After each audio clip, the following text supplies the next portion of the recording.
Well, hello and welcome to the Movie Paradise. I'm your host, Nathanael Molnár, and this is Movie Night Tonight. Every week, we discuss a new film as part of a running series for every month, and we are currently in the month of music movies. Last week, we discussed Whiplash, and this week we are discussing La La Land, both Damien Chazelle films.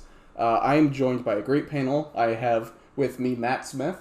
Hello. And Connor Murphy. Hi. So, we had the chance last night to watch La La Land, and I just want to go around real quick and say how many times you've seen it, and what were your overall thoughts, starting with Matt. Okay, so this was my second viewing of La La Land, and I think the movie is great. Watching it a second time can be very different if you know the ending, so that was definitely a new experience this time through. Mm-hmm.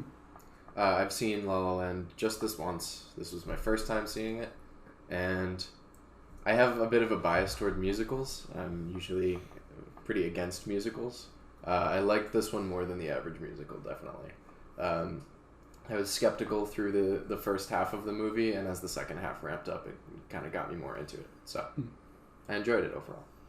Yeah, I think this is my third time seeing the movie. I really like it a lot. I'm a huge fan of Damien Chazelle and his style. Love the performances in it. Emma Stone, fantastic. Ryan Gosling, fantastic. Their chemistry is just excellent. It's so visceral and real, and you can tell they've had multiple movies where they've been together. Crazy Stupid Love, for example. So they have a history, and you can kind of feel that history, and their chemistry feels like so natural. Similar to Connor, I never used to like musicals. If you were to ask me what's my least favorite genre of film, I'd say musicals. But then there have been a few musicals that have kind of turned that around for me as of late. Les Miserables, the Hugh Jackman version. Really love that movie. I think that's an excellent film. This one, and then also Moana, really helped turn that around. So this one, I think, is a really effective musical because I feel like most times when I see a musical, I feel like the musical element of it kind of detracts from the story. That I feel like this would be a stronger movie if it didn't have all that, and it's kind of taking away from the story of it and the narrative. But in the case of La La Land, I feel like the musical part of it is so embedded in it and so prevalent throughout that it's kind of part of the nature of the story. And I feel like you can't tell this exact story the exact way that it is without having that musical element to it. And I think that's kind of what makes it work. I think what's interesting is how, I think if you watch other musicals, it's sort of, I don't know, the musical parts sort of flow into each other. But I felt with this, like, they make it very clear that you are entering a musical number. And it's not just like shadows, but you see the aperture of the lights closing in on a subject, and it's very slow. So it really emphasizes the idea that they're not singing and dancing in real life, but it doesn't take you out of the movie, which I feel is what its real strength is here, being a musical. Yeah. I felt like a lot of the musical motifs that wouldn't have been done in a not a musical were a big part of the film too. The entire last scene was built on the motifs that they established throughout the whole film. And real quick, I forgot to preface this by saying that we will be going into full spoilers of the film. So this is for people who have already seen the movie and are looking for a spoiler-filled, deep discussion of the film. So, sorry, continue. Yeah, I think the last scene really ties the whole movie together by, reminding us of motifs that have been brought up through the movie, most of which are related to the fact that it's a musical. And I think one of the things that really works about this particular musical is I've seen musicals in the past where, every line of dialogue, everything is singing. That's what Les Miserables is like. Literally every single line of dialogue is done through song. There's no just sitting and talking. And La La Land doesn't do that. You have the musical numbers, you have the dance numbers, but a lot of it is just building story and characters talking and regular scenes, and I think that's what helps keep it going, because I don't know if I could have taken this movie if it was constant singing throughout the entire time. I think that would have gotten old after a while. And you can have movies where they do that and it works. Case in point, Les Miserables. But in this case, I think it was for the best that you have the musical numbers, and then you have the parts where it just focuses on the story and the characters. Yeah. Well, that's an opera format. That's you know, Les Miserables did that because it was, you know, looking for more of a serious tone. And I haven't actually seen that movie, but I know that the tone is serious. I know a little bit about it. But for something that's trying to, you know, harken back to Broadway musicals, especially early Broadway musicals, it definitely couldn't take the opera approach. You know? Yeah. It's a very different genre of stage show. Yeah, and I think for this film in particular, it allows the movie to have time to build its characters and to develop its narrative and set all those things up and follow through on those in a satisfying feature film way, but then also have the points where it diverges from reality and goes into, like, take the observatory where they just start floating through the stars and have like an elaborate dance number, and that's not grounded in any sort of reality. It's just kind of this like offshoot scene where you suspend reality for a minute. And I think because it takes all this time and more time is spent to building this narrative and developing the characters, more of the runtime is spent on that rather than all this fantastical stuff. The fantastical stuff is there and it's important, and I think it really adds to the movie, but it's not the focus of the film. And I think that helps ground it in a way, and I think that helps someone like me who's not a huge musical person buy into the movie, because we're buying into characters and we're buying into a story rather than buying into all these fantastical musical numbers. Yeah. Matt, you've been smiling about something. I just had the idea of putting them in the back of Rebel Without a Cause. Don't. Like, you're just seeing they're just flying in the background. I'm sorry. I think this is a crazy conspiracy theory, and you know, if you have more of an analysis of this than I'm about to say, let me know. But I think that the fact that it's a musical is entirely exists because of their romanticism of early Hollywood and jazz, and you know, the important part in their lives that, you know, that part of history, like entertainment history, has played. I think that's why it's a musical, because it's part of characterizing them in that way. I think the reason it's a musical is because Damien Chazelle said, "Hey, I want to do a musical next." Well, and then this story fit that musical best. But I agree with you. I think the reason it works as a musical, Yes. I think the reason that it can't be divorced from the musical aspect. Yes. Most films that are musicals, you could do them without the musical, and this one couldn't be because it's such an important part of their character. Exactly. And yeah, that's going back to what I was saying before. And I think something I was thinking about after is that this film is equally so a love letter to both old Hollywood and to jazz. Mm-hmm. And I think that's really cool that Damien Chazelle was able to so equally pour in so much passion for two completely different mediums. Like, you can watch this movie and I can tell you about 100 different things that it's like, oh, that's a nod to old Hollywood. Like, even from the title sequences, having the copyright and then in Roman numerals the year, and even having the transition, even made in CinemaScope, you know, like that kind of stuff. And then it transitions to black with a circle, like they did in old movies. The pinhole transition. Pinhole, there's so much just love for old Hollywood movies, and very much trying to make something that we don't really see nowadays, and feel like that kind of blockbuster has a different connotation now, but that's what it was back then. These big blockbuster studio films from the 30s, 40s, 50s, even 60s. It's a love letter to those kinds of movies, and it harkens back to that. And at the same time, it's also a love letter to jazz, and how it very much in the same vein as Whiplash. Like, jazz is dying, we need to save it. So I think Ryan Gosling should meet Miles Teller at some point, the two characters, and maybe J.K. Simmons' character from Whiplash, because I think they'd have a lot to talk about. Well, they're in the same universe because the guy. Yeah, maybe Terrence Fletcher should play at Seb's. That'd be cool. But he obviously doesn't like Seb anymore. Yeah, since he played that thing in the middle of his Christmas set. Yes. I noticed also that it seemed like the most, like the scenes that had musical numbers in them were also the most like super set dressed and choreographed to look like old Hollywood. Like when they go out to that nice view of all of Hollywood and they're singing and dance or tap dancing and right after that first party.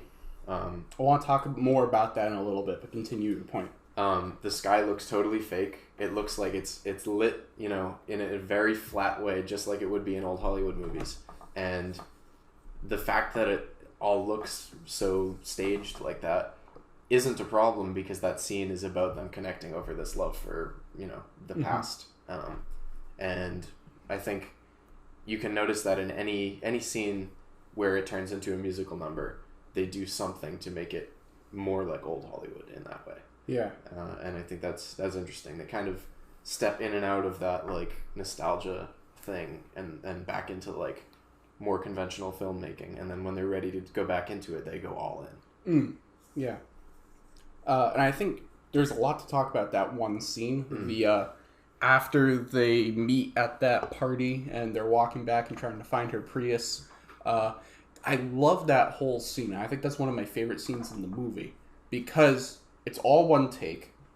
And if I've done some reading behind the scenes of how they got that. It was so meticulous in trying to get that shot because one, it's all one take, and two, they're doing it as the sun is setting. So they only have a small window of time to do it. So I was reading, I don't know if it was Damien Chazelle himself or if it was someone else very involved in the film, but they were talking about like one night we would get to film it maybe 3 times if we're lucky, probably more like 2 or 3 times, and then we'd have to wait until the next night at this time and then film as much as we can and then stop and then do it the next day. And as you're watching the shot or the sequence, you can see how complex and complicated it is. There's all these crane shots. They're going in and out of singing to tap dancing to going through lines and everything, and it's just so complex and complicated of a sequence, and there's just so many factors going on. The fact that they're able to capture it and have it just all work, that they were able to eventually get the shot the exact way that they wanted it, I think it's just one of the best parts of the movie. Almost all of the musical numbers are one shot, or like long tracking shots, which is I didn't notice that the first time, but the second time through, starting with the very first scene of the highway, I picked up that almost every time. And I think that sort of adds to the separation of reality from the musical numbers. Because you suddenly stop getting this very, regular, classic, editing to there's no edits here. You're just going to watch the whole thing as if you were actually watching, like, a Broadway musical. Yeah. With no that's a good point. New cuts. I thought that was interesting. It was very... It switches between styles very quickly, which is something I enjoyed. The editing is very good, and they're definitely, you can tell that it's definitely along the same lines as Whiplash in terms of the editing. Like, I noticed a lot of the same transitions they used. Like, in Whiplash, there's a lot of just to transition between scenes, just random shots of something, like in a montage-y way. There's that here in La La Land. Lots of cutting on the beat and everything. There's the two very... There's almost the same, cutting very rapidly between instruments that are playing. And both had the whip pan back and forth. Yes. Both had their own individual take on that, which was very good. I noticed that in this one, and I never really noticed that until this time because I noticed it so specifically with Whiplash. Especially because we just watched Whiplash. It's so fresh in your mind. Exactly. And it's interesting that there's that thing because in Whiplash you have... Andrew's playing and it's him, and then it zips over to J.K. Simmons, Fletcher, who's conducting, and then zips over to him, and it's going back and forth, back and forth. They do the same thing in La La Land with, isn't she dancing? And then it goes to him playing, and then it goes, they do that same thing in there, and I thought that you could see the carryover. This movie is just Whiplash, but happy. For most of it, at least. Happy Whiplash. Really chilled down after the whole on stage thing. Yeah, so I find it interesting that you have like little director trademark kind of things like that carry over into this. And how, I don't know, I just find that kind of thing interesting. I wonder if there'll be something like that in First Man. I think there has to be. Yeah. I think that's in his contract that everyone has to have a whip back and forth. I think also that scene with them tap dancing right after they met the first time at the party, or not met but talked.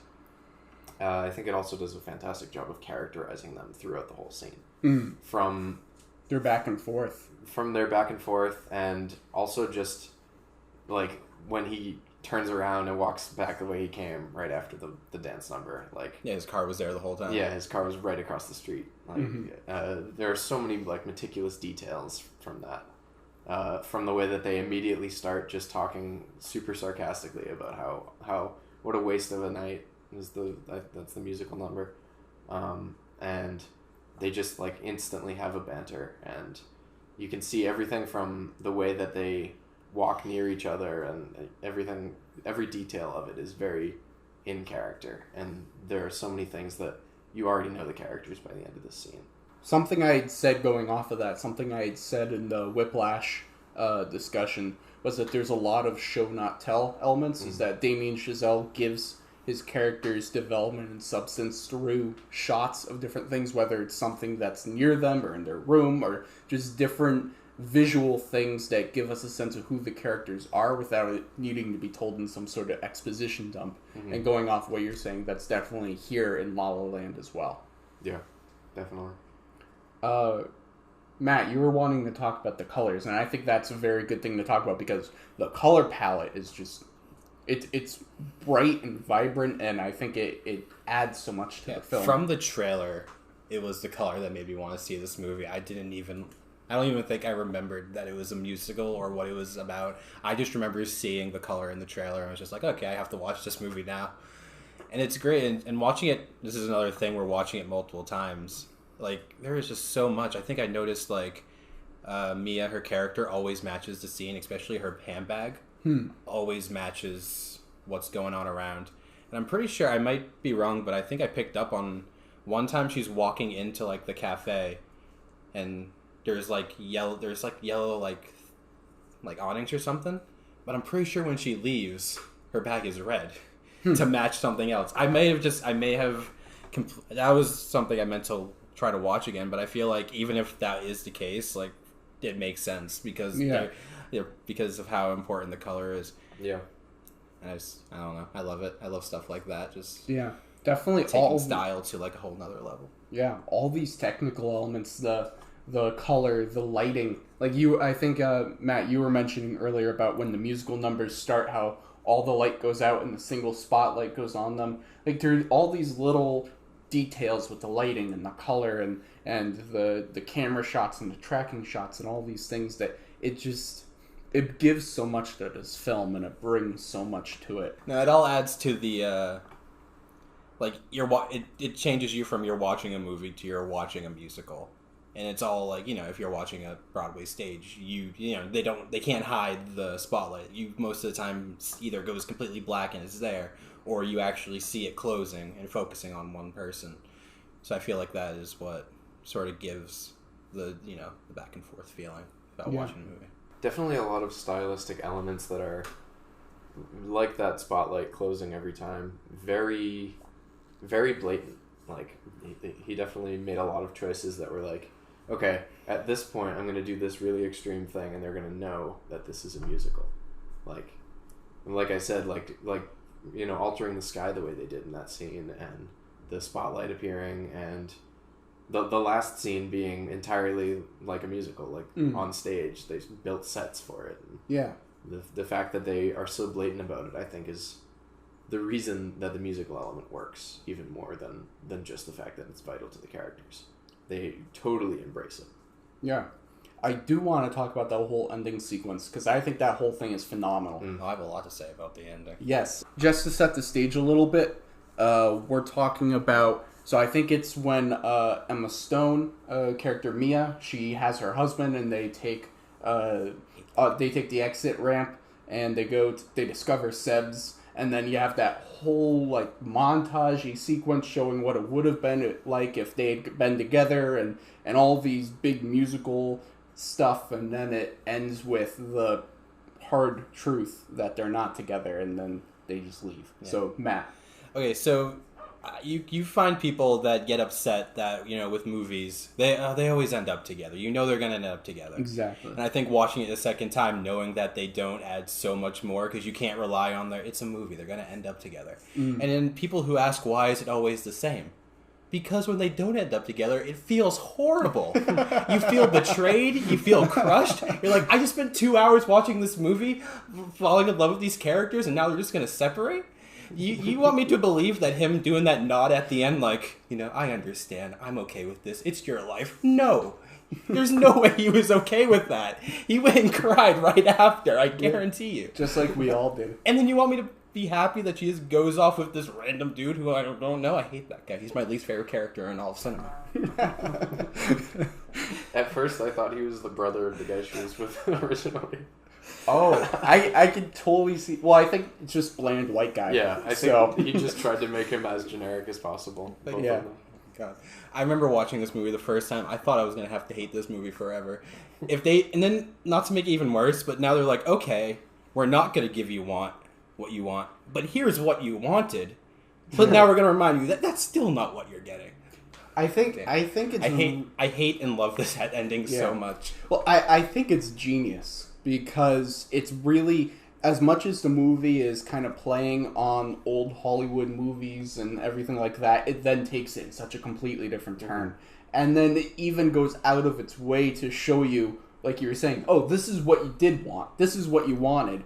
And, and I think in a movie that's full of all these fantastical elements and these moments that break, like, realism and go out of their way to not be realistic and grounded, this was an ending that was completely realistic and grounded. And I think that was such a bold choice, because the easy choice would have been to just have them be together, because they're so perfect for each other, and that's what you want to have happen. And I agree with you. Like, anytime I'm watching like a romantic comedy, I'm always rooting for the characters to get together, regardless of, even though they split apart and they have their differences and they go their separate ways, they're gonna get back together. And that doesn't happen in this. And I think that's because this movie is also about having dreams and growing up and realizing whether your dreams, whether you can aspire to your dreams, whether they're pipe dreams. And that's a very big element of this film. Both characters have these big audacious dreams, and they have to decide whether that is worth continuing to pursue, or if that was just something that was completely out of their grasp anyways. And I feel like it kind of ties into Whiplash in that I think the only way they were going to, and I think this is the whole point of the whole sequence, is it was one or the other. Either they have their dream, but they're separated, or they're together, but they don't have their dreams. Because if you look at the whole sequence showing what it could have been, they're in a much smaller house. When you see Mia's house when she's leaving with her husband, it's this big house because presumably she's a big movie star. When she's with, Sebastian, Seb. I was forgetting his name for a second. When she's with Sebastian, it's a much smaller house, so evidently she never became this big movie actor, movie star. He doesn't start his club because they go into this completely different club. So, and that kind of ties back into Whiplash, where, not to go completely into Whiplash, because this is about La La Land, but in Whiplash you have the scene where Miles Teller believes that he is not able to be in the relationship with Nicole, I think the name of the girl was.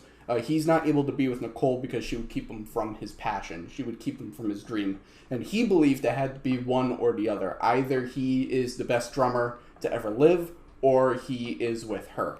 And he made the choice to go with drumming. And I think that Damien Chazelle kind of makes that point again with this. Either they're separated so that so Sebastian can open up his jazz place and open up Seb's, and she becomes a big movie star, or they're together and they sacrifice their dreams to be together.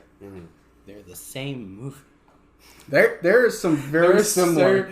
I love how similar they are, but they're completely different. Yeah, and I think that's part of the genius of Damien Chazelle, that he's able to cover a lot of the same points, but does it in a completely different and fresh way. Yeah. And I think that's part of what makes his next project so interesting, is that it's completely different from anything he's ever covered before. He's doing a biopic about Neil Armstrong landing on the moon. Completely different from any of these other things he's done before. Although I guarantee there will be stuff about Neil Armstrong following his dreams of being in space. Yeah, he's going to say at one point, he's like, all right, look, this is how it's going to go. I can't be with you because I'm going to land on the moon, and you're just going to keep me from that, and I'm going to resent you from keeping me from that, and that's why we need to break up now. And him and the moon are not going to end up together. Yeah. I'm calling it he right now. won't land on the moon by the end of it. They have to leave. They have to go their own way. One has to go around the Earth, and one has to continue to be an astronaut. And then we'll get a whole sequence showing what it would have been like if he did land on the moon. If he just stays on the moon and colonizes the moon there, he's like, no, I'm not coming back. I'm too happy I'm here. When he gets to the moon, he'll start floating off the ground, and then he'll just start dancing. Dancing in the stars. I think one of the important things about the end of the movie, I think he's asking a question. I think in Whiplash... Damien Chazelle, he's asking a question, yeah. Because he shows you, look how happy they are, they've got their dreams now. And then he shows you, wait, look how happy they are if they're together now. And then he goes back and he's like, you're left to sit with that. And it's almost like, which one's better? You know, like... End up together. They could do both. Like they're happy in both, but like, you know. Mm-hmm. And then there's that smile between them. That's like, I think that's supposed to be that they feel like they did the right thing. Yeah. I think they feel like they made the right decision. Although there definitely is an element of like, it's sad that we're not together. Yeah. But I also think the fact that we're left with that smile, I think, is that's supposed to be, you know, they're happy with it, I guess. I really want to know whose input I really want to know about this is Damien Chazelle's wife, who at this point she's like, honey, are you trying to tell me something? We've had 2 movies now where they're saying you can't be in love with someone and still follow your dreams. Oh, honey, my dreams died years ago. But I don't want to direct movies. But I think that's a really interesting point you brought up, where you said they're happy in both. Yeah. And I think because in this, there's no future for them where they're not happy, but they're just happy about different things. In one, they're happy that they're following their dreams and their ambitions, and the other one, they're happy that they're together. Yeah. And I don't know, I think maybe then Damien Chazelle asks it to the audience, like, well, which one will make you more happy? And I think that's also not just a broad question, but that's specific to individual people. Because some people, it would definitely bring them more happiness to pursue their career entirely and divulge themselves completely into that, rather than being with a significant other. And for other people, they would much rather completely devote themselves to a person rather than to their job.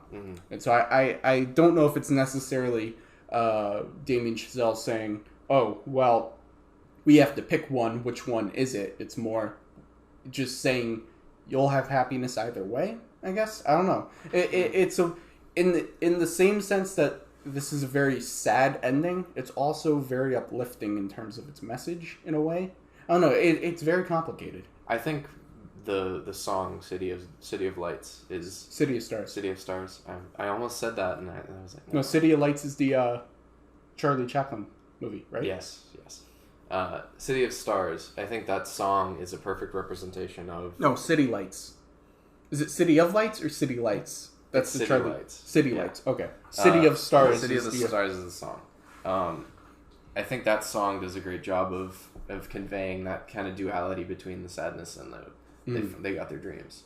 Like, that song is sounds sad, but the lyrics of it are not very sad. There are like melancholy parts of it, but for the most part, it's look at me in Hollywood. I've done what I want.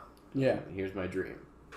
And I think that the fact that is one of the biggest motifs throughout the whole movie is very indicative of their relationship between themselves and between their dream and their own personal things. Now, the whole song is about dreams, because if you look at even just the first sentence, City of Stars, are you shining just for me? Like, that's so just in that one sense, it's all about the passion and going out to LA and trying to achieve your dream.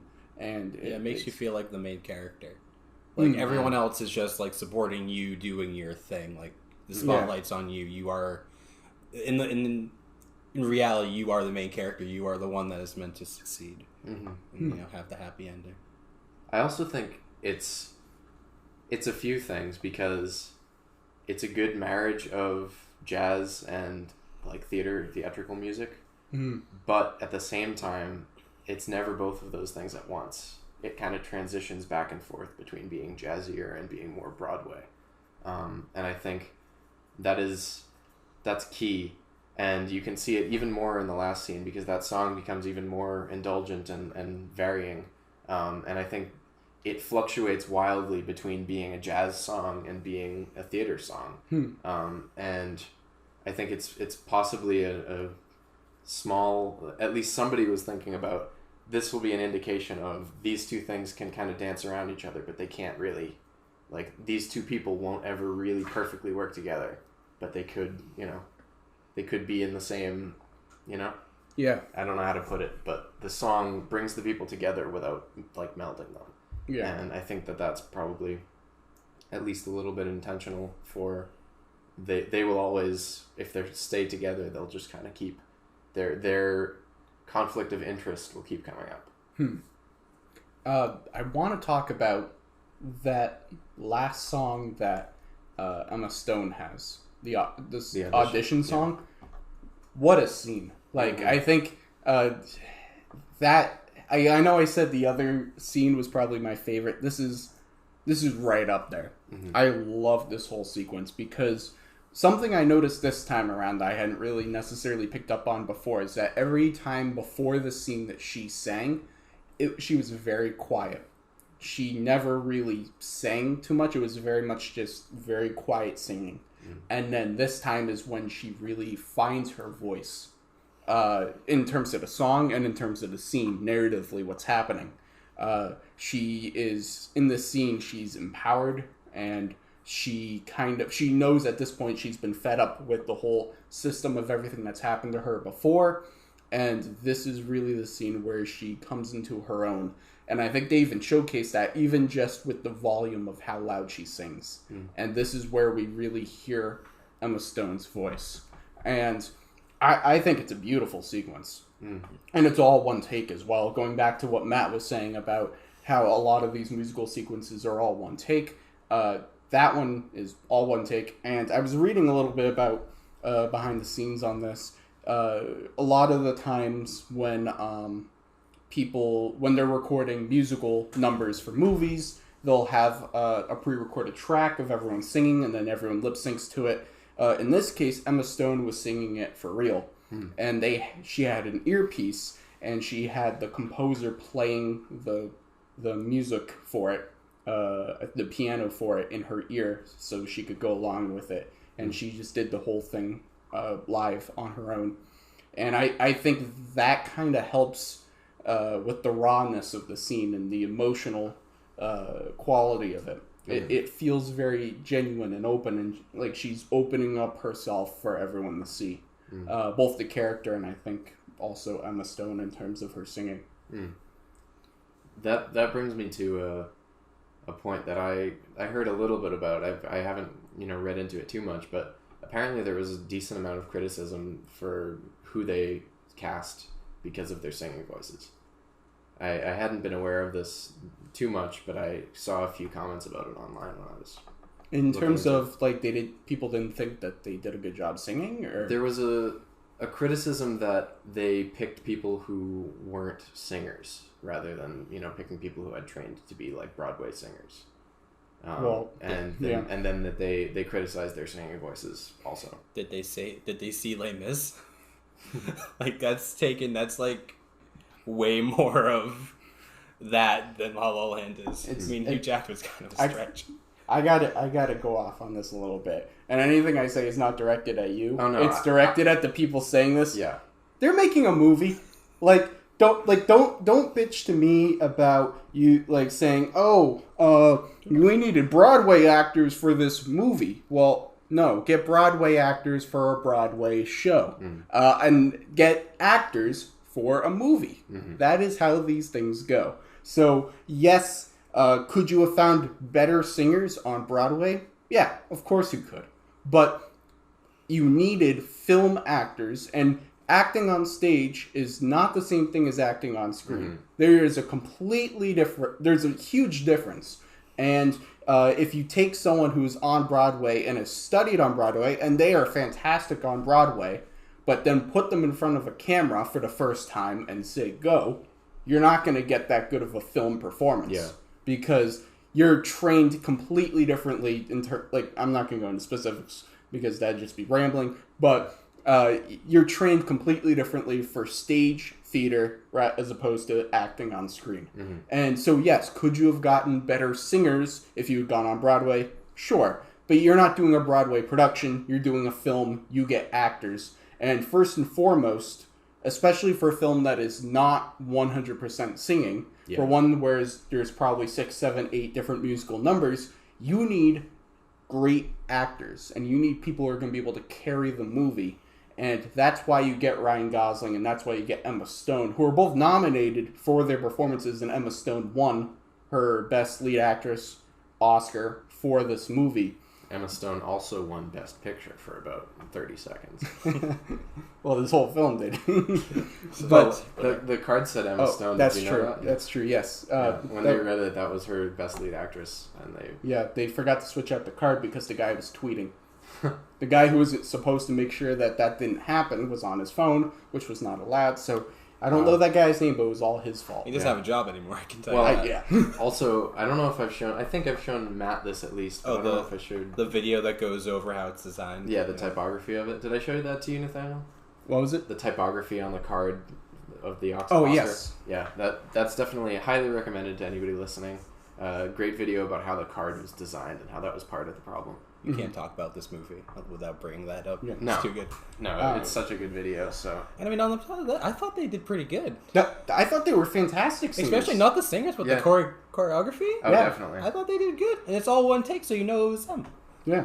I had no problems with their singing voices at all. No, not at all. I mean, it's obviously kind of weird because you don't, that's not what you expect them to do. Yeah. But I mean, I think people's problem was just like, what's the difference between getting people who know how to act on camera and teaching them how to sing versus getting people who know how to sing and teaching them how to act. Mm-hmm.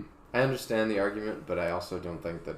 I mean, there's nothing wrong with talking about it. I mean, like it's a fair point, but I think that there was like straight criticism about it, and that's not necessary. Yeah. When you make your movie, hire Broadway actors. Mm. I think it's a completely moot point. I think frankly, I think it's a stupid point to argue because you're casting actors for a movie, and I don't care if it's a musical. The most important thing is that you have the right actors to provide the right acting. Because if we were to watch this movie La La Land and we're like, wow, those song sequences, fantastic singing, great job. The performances sucked. Yeah. This movie would not be nominated for Best Picture. And I'm not saying Broadway actors are bad actors. I'm just saying that there is a clear difference in Broadway acting than film acting, and you cannot capture the same nuances on Broadway that you have to capture on film. It's a completely different... And I've studied theater acting, so I'm not talking completely without knowing.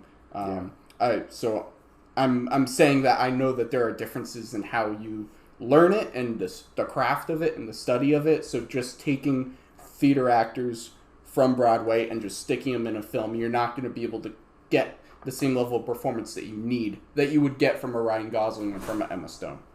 Even when you take like the Hollywood actors that they stop movie acting and they go to Broadway, like it's not a seamless transition for them either. No, it's not.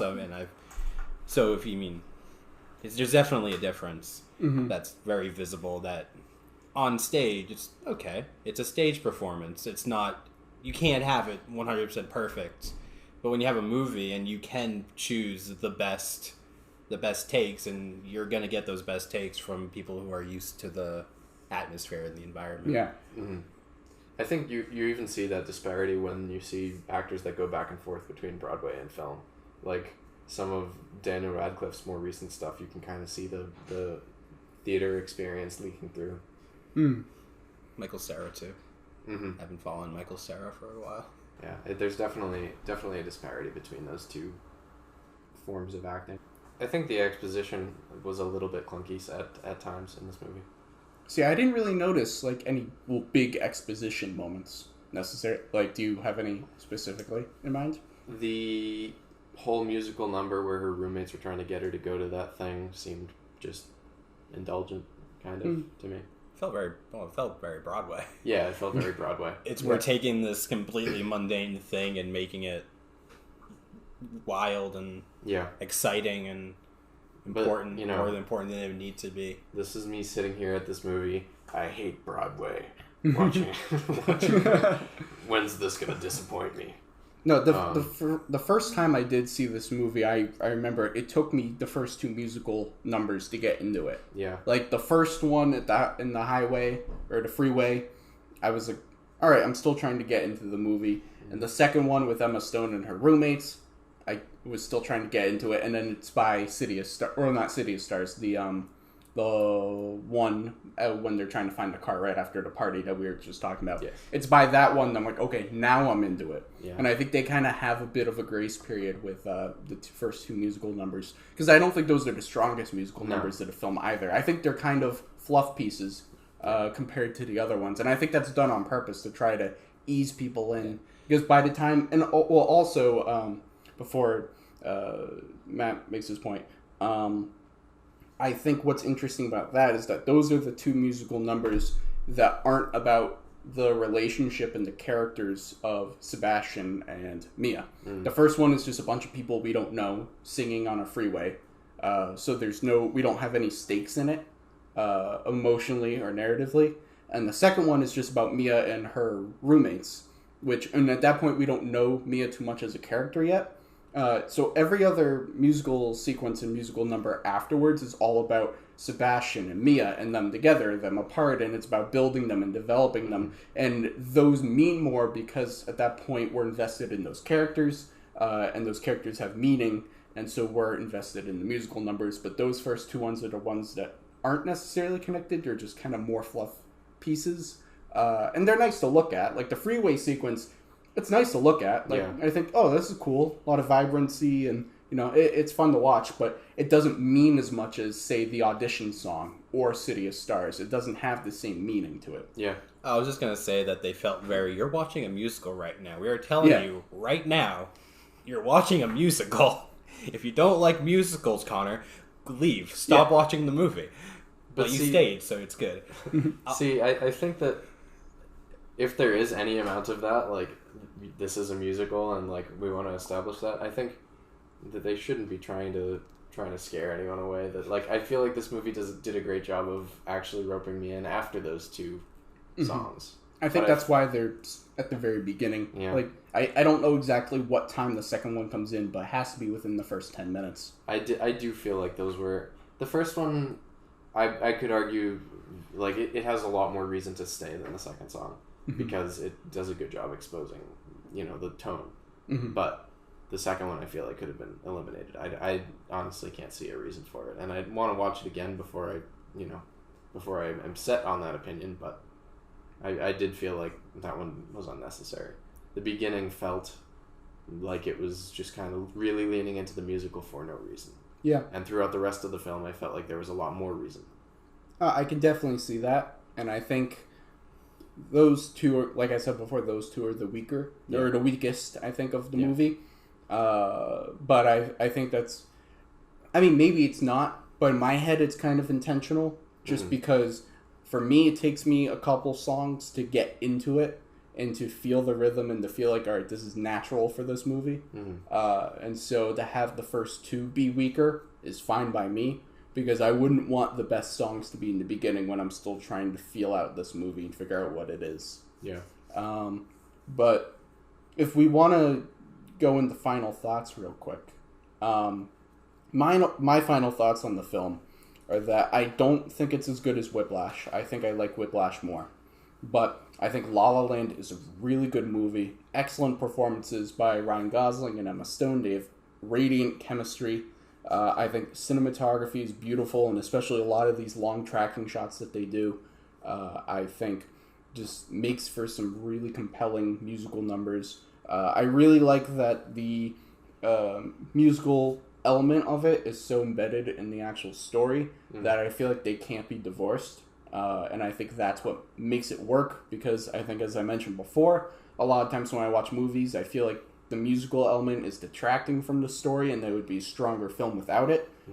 Case in point, Frozen. Don't hate me, internet, for saying that, but I think Frozen would be a better movie without the music. You're like years. That's like years away. You're fine. You're good. Yeah. All right. So hopefully I won't be crucified for that. But I think in this case, this movie doesn't work if it doesn't have the music, and I think that's really what makes it as strong of a film as it is. So I really like this movie. Not as good as Whiplash, in my personal opinion, but I really like La La Land a lot. Matt, what are your final thoughts? I mean, it's a great movie. It's strong, but if for any other reason that I like it, it's just pretty. Yeah. It's just great to look at. I love it. So, just for that was what brought that is what attracted me to this movie, and it delivered on that. So if that's one thing that I want to make sure is also said about it, that it is just very visually appealing, and also they end up together in the end. I love and hate that ending so much. And watching it the first time, I almost hated the movie watching it the first time, until I actually was like, okay, I'm gonna have to accept this. But yeah, I don't know. It's very good. Connor, final thoughts? I definitely liked the movie a lot more than I thought I would. Also, because I went into it very skeptical, because it's a musical. You know me with musicals. But it used the musical aspect to its advantage. I didn't mention this whole conversation, but I'm going to mention it now. A musical that I have liked in the past is Mamma Mia, and I feel like it's because it embraces how cheesy it is and how cheesy musicals can be. Are you talking about the new one or the first one? I liked the new one too, but the first one was the one that caught me. So I felt like that did a great job of embracing some of the aspects of a musical, namely how cheesy it can be. And did a good job of that. And that was why it kind of roped me in. It was like, hey, we're a musical, so we're allowed to be cheesy, because that's what musicals are. Whereas, movies or musicals that try to hide that suffer. And I think that the fact that this one leans into a lot of the aspects of older musicals is what its strength is, the reason that it's a good musical. So I feel like that's definitely something I liked about it. Another thing that I want to say, you had a poll on the Movie Paradise Instagram recently that was, which one's a better movie, La La Land or Moonlight? And La La Land won by 5 or 6 points or something like that. And I wholeheartedly disagree with that. I think Moonlight we should have won by a landslide. I think it was an immensely better film. But I did like Moonlight a lot. Although I don't think that it competes with... did I say I liked Moonlight a lot?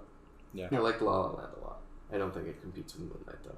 See, I voted for La La Land because I like Moonlight a lot, but there's something about La La Land that's magical.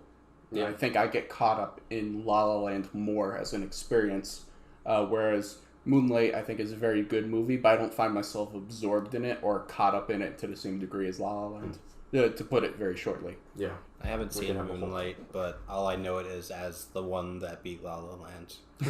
So I've just kind of sworn off watching it. I definitely, if you liked the colors of La La Land, there's also it's all like blue and purple, isn't it? Yeah, that's at least what the poster was. There are great color motifs, especially the 3 stages of his life that are represented by different colors. It's very nice. Yeah. Hey, if the guy didn't screw up, I probably would have seen Moonlight by now. Just saying. It's his fault. So this has been our discussion of La La Land. This is the final installment in our music movies month. Give you a little taste of what's coming up. Next month, October, is going to be horror movies. No surprise here. And the first film we will be discussing is The Thing. John Carpenter's The Thing. I'm very excited to do that. The Thing is one of my all-time favorite movies. It's in my top 20 favorite movies of all time. So I'm very excited to watch that and discuss it next week. So this has been our discussion of La La Land.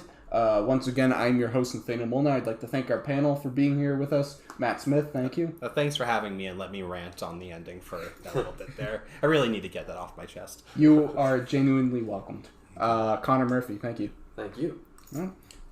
So make sure to like, comment, and subscribe for more content. And be sure to follow us on our various social medias at MovieParadise99. So until next week when we discuss The Thing, thank you, everyone.